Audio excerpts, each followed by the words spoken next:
What's up, guys? Today we're diving into a gripping psychological thriller slash horror that explores the terrifying line between fan and fanatic. This perfectly captures the dark side of obsession and the lengths people go to for their idols. Let's get into it. What's up, guys? Today I'm reviewing the 1990 classic Misery, directed by Rob Reiner. Rest in peace to Rob Reiner. I'm doing this review after him and his wife tragic passing. Rest in peace, condolences to their family. But anyways, guys, man, this movie right here is a Stephen King adaptation from one of his novels. This movie right here, man, is gripping. If you've seen it, you remember it just like you've seen it the first time, because it has some gripping scenes and some scenes that just stick with you. But anyways, it's a simple premise. You have a world famous author that when he writes novels, he goes to this certain place out in the woods. But when he goes there, like I say, he goes to write his novels. But when he leaves and checks out, he's driving his Mustang, and I guess you could say he was speeding, but it kind of seemed like he was speeding. But when he's driving, he ends up wrecking, and then Kathy Bates' character, Annie Wilkins, finds him, and when she finds him, she takes a crowbar, pries the car door open, and literally puts him on her back and carries him to her home. Which right there, it kind of shows you like how many women could pick up a grown man and put him on his back and like carry him like that. That was impressive. And the weird thing about this movie, me rewatching it, if Annie Wilkins didn't find Paul, he would have died. But when she found him, it didn't go good. But anyways, guys, like I said, man, it's Annie, when she first find Paul, you don't get the sense that something's off yet. But when the very first words she say to him, once he's because he was knocked unconscious, once he's waking up, the very first line that you hear Annie says is, "I'm your #1 fan." And at that moment, you start to be like, that's interesting. Like, that's the first thing you say. Then she says she's a nurse. So now you're like, okay, what's the chances that you had a wreck and then you just happen to find this nurse that happened to find you and now she can take care of you? But she seems, the way the movie is directed, she seems very caring at first. She's giving him pills, holding his head. She seems very caring. You don't know anything is off just yet. Like I say, man, one of the things about this movie I think is great, which I always say, even though, like I say, I know it's a Stephen King adaptation, but Stephen King books that I think are the most successful as far as movies, I always say this, I think Stephen King is the master of the small town, not too many characters. He's just a master of it, making a novel. And like I say, Rob Reiner did a perfect adaptation. Because the town, it feels claustrophobic, it feels tight knit, and Kathy Bates, like I said, Kathy Bates, put on a world performance. Like I say, she won all the awards. But her and Paul, I can't remember his name right now, but them being in the film most of the time, just them two primarily, that just shows how great of actors they are, that they could pull this off. Because if you can have a good script, but if you ain't had the right actors for this film, it definitely could have been a B movie. But like I said, Kathy Bates, she puts on the all-time performance. But and because like I said, man, I could talk about this movie forever. So I wanted to go over a couple, like, I guess you say the most important or most vital scenes in my mind. So once Annie reads the 40 pages of the book, we already seen previously that Paul was tired of writing the Misery stories. He kind of was over it. It almost came in mind that he thought, like, I didn't become an author to just write a certain type of novel. I wanted to write different novels. But now, because he made his most money writing these novels, this is what he continued to do. But now he wants to end writing the Misery novels, and he's killing Misery off in the book. So, but before that, like I say, Annie, she reads 40 pages of his new book. He's writing a new novel that once she found him in the car, he had in his bag or satchel. So she reads the 40 pages and then she complains about the profanity in the book and goes on a hysterical rant. This is the first time that you start to say to yourself, it's something off. She was feeding Paul soup and she gets up. She's so hysterical, the soup falls on the bed. Well, not the whole bowl, but she's holding it. It's spilling on the bed. And Paul's kind of looking like, okay, what's going on here? Like I said, this is the first time you see like, okay, something's off here. And then Annie, she said that she called the police. She said that she got in contact with people and, she went to the hospital and all this. But it's conflicting story because she says that the roads were blocked. But then Paul called it because he was like, oh, is the road blocked? She like, well, not towards the hospital. And so Paul starts to realize, okay, it's something up with this lady. And like I say, that's the first scene that I'm like, okay, is something going on. Then another scene that I feel was important, the sheriff in this film. I love sheriffs like this in films that seem, it's not much crime. He jokes when the woman calls him, I guess what you would say, Paul's manager. He jokes with her when she calls he's in control of this and that, because it's not much goes on in the town. And, even the sheriff, his wife, she's his deputy. So they just let you know it doesn't much crime doesn't happen in this town. Much doesn't go on. But one more vital scene that I think is when they're driving in the car. I really love that scene. It was funny. The wife, she's like she rubbing her husband on leg, and he's like, you're my deputy when you're in this car. You're not my wife. But he tells her to stop. He sees a tree branch broke, and it looks weird to him. His wife like, well, snow could have broke that. This. He like, yeah, anything could have. He climbs down in the snow.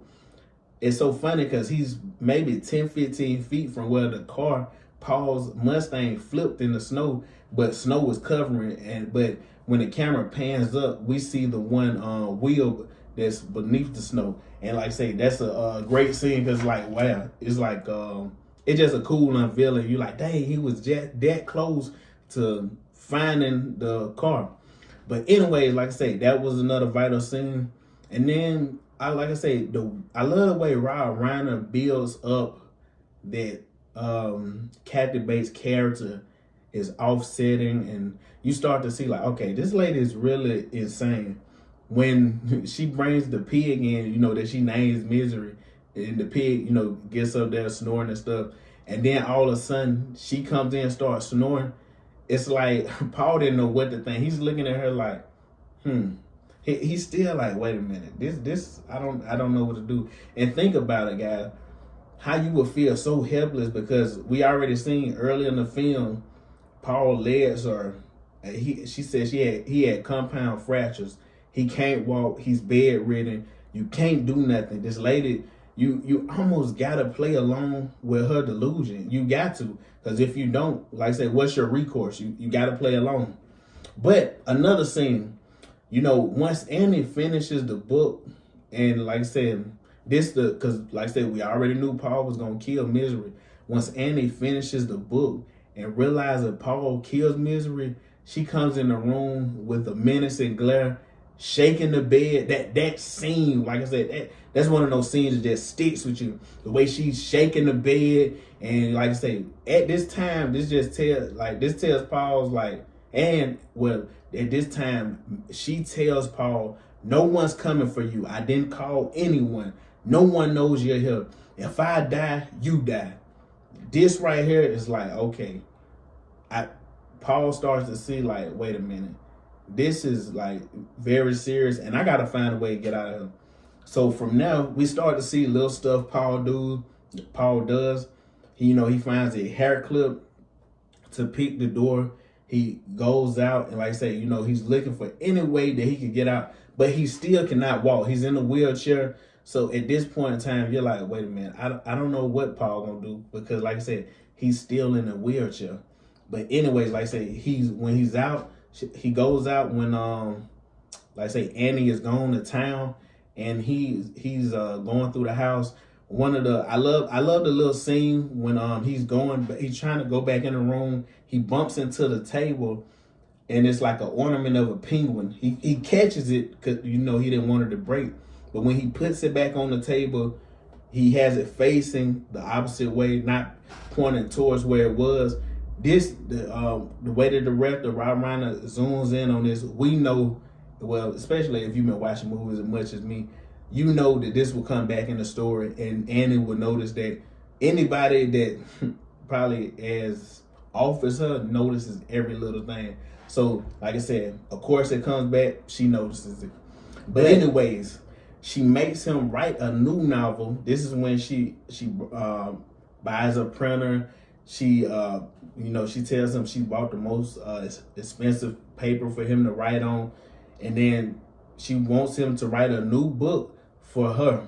And then, like I say, Paul is just, like I say, at this point, what can Paul do? He has to play along with her delusion. He has to, because if he doesn't, like I say, it's not gonna go good for him. So, Paul begins to write the book, and Annie, she starts to love it. And then Paul, when he was out, he finds that he stops taking the medicine that she was giving him, but then he goes and gets, the actual medicine, because what she was giving him was just going to keep him bedridden. So Paul actually gets well. And like I say, this is another, what I would say, one of the vital scenes, probably the scene of the movie, the hobbling scene. When she comes in, this is like in a veil.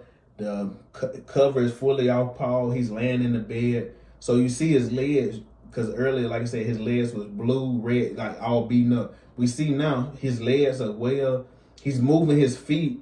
So you're like, okay, Paul may have a chance to escape. But she has him strapped down to the bed. So at this moment, because Annie, she knows that Paul, like, okay, he's able to walk again. She gives a story about these miners and how, they would keep people somewhere. But anyways, she starts the hobbling. She takes the wooden block, puts it between his legs. So soon as you see that, like I say, the first time I seen it, I wasn't sure. I was young. I was a kid. I wasn't sure what she was doing. But right here, like I said, this is just one of the most gruesome scenes I've ever seen. She puts the block between his legs. I think it was his left foot she did first. She takes a sledgehammer, boom, it shows his whole ankle, foot just snapping to the side. Then she goes to the other side, snaps that one. And like I said, I know Kathy Bates won all the awards, but man, I just really want to shout out to the guy who played Paul, because he put on a masterclass too. Yes, Kathy Bates had the best performance, but it's hard to play when you're just in one spot most of the time, bedridden, you're in a wheelchair. So like I said, man, shout out to him, because he was great in this movie.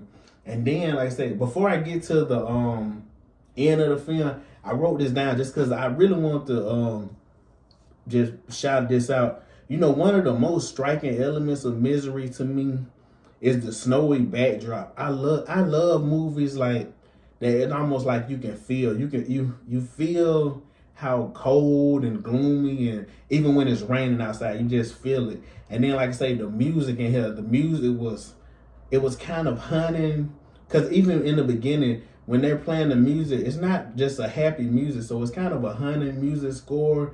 And like I said, it creates the perfect blend of beauty and unease. This whole movie, you just feel uneasy. You're just unsure. You're waiting for that shoe to drop once Kathy Bates just goes completely nuts.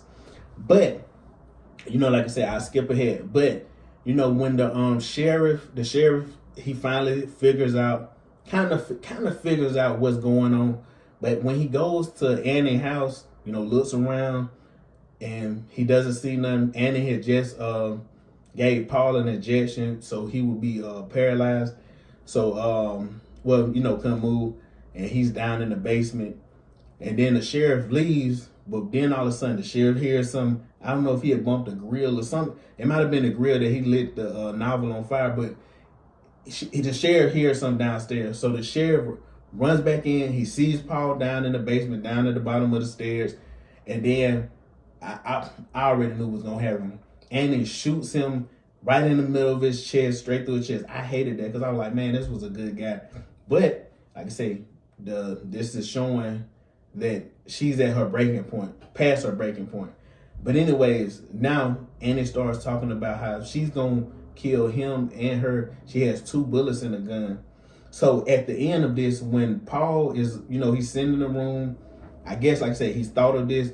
He has the he tells her, look, this is the ending of the book right here. Well, he was saying, you ain't no misery, dad, you ain't know this. So while he tells her this, he lights it on fire, throws it down, knowing how obsessed she is with, like I say, this character. This is real in her mind.